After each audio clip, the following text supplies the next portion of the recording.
દિલ્હીના લાલ કિલ્લા નજીક થયેલા વિસ્ફોટની ઘટના બાદ ભરૂચ પોલીસને હાઈ એલર્ટનો મેસેજ મળતા રેલવે સ્ટેશન સહિતના વિસ્તારોમાં પોલીસે ચેકિંગ હાથ ધરી હતી।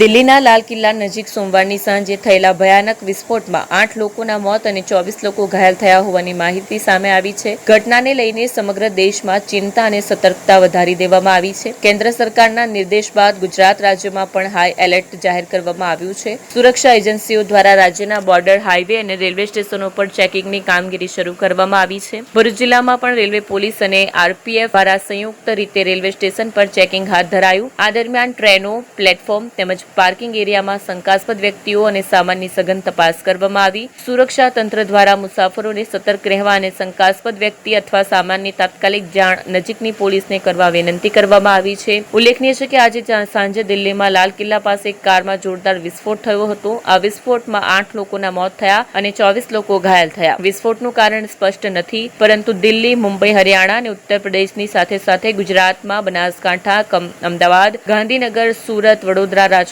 કચ્છ, નવસારી, ભરૂચ, વલસાડ સહિતમાં એલર્ટ